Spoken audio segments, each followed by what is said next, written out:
Is that the same thing with what the party is saying as what the minister just said right now? Of course, definitely. Because, you see, we need to look at it this way. What is pushing this conversation to the front burner of national, preoccupation at the moment is this agitation, this separatist agitation that is going on, right? It's always been there. Nigerians have always talked about the need to have a stronger union that provides equal opportunities to everyone, that treats everyone fairly, that gives everyone a sense of belonging, that gives meaning to everybody's citizenship. This is not new. We've always had that conversation. But what has made it a desperately urgent issue, as it were, and pushed it to the priority of national conversation is this ultimatum issuing behavior and this demand for separate enclaves.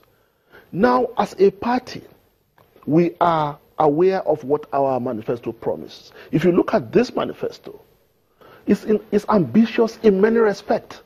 Why? Because a manifesto is an articulation of a party's commitment. It is not the same thing as a program of government. It is a philosophy of what the party believes in and what the party intends to achieve. Has your government keyed into that?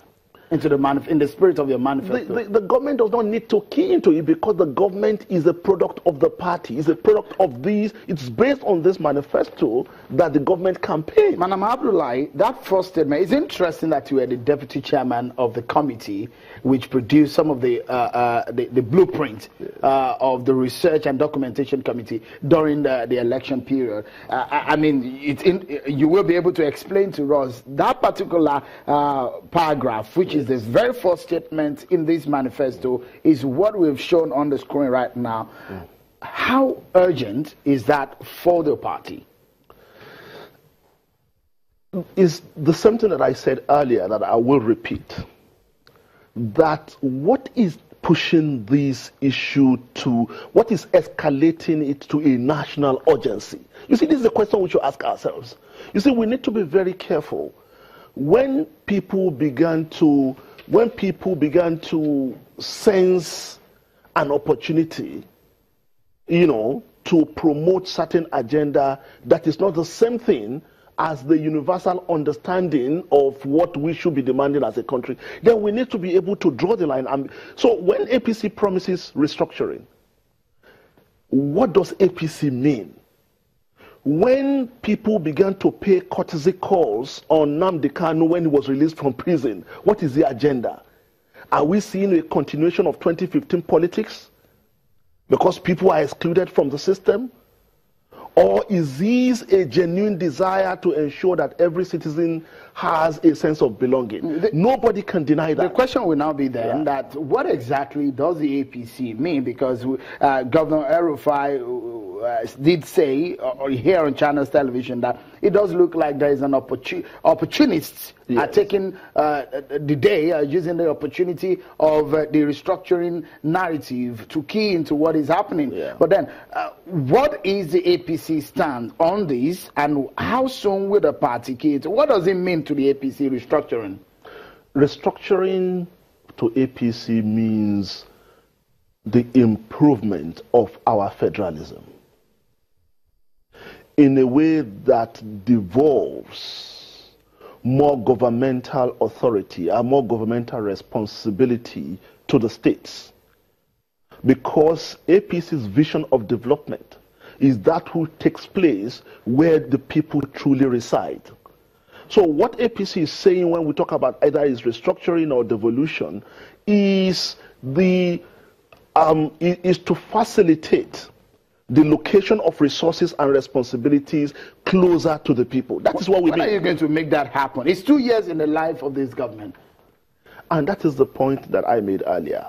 A manifesto is not the same thing as a program of government. For example, if we go back in time, we had the PDP manifesto.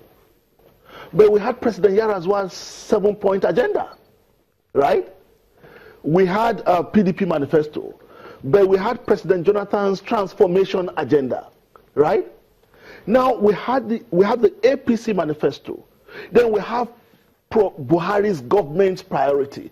All these, whether it's Yar'Adua's transformation 7-point agenda or President Jonathan's transformation agenda, you will find that what gives them anchor, what gives them basis, is the PDP manifesto.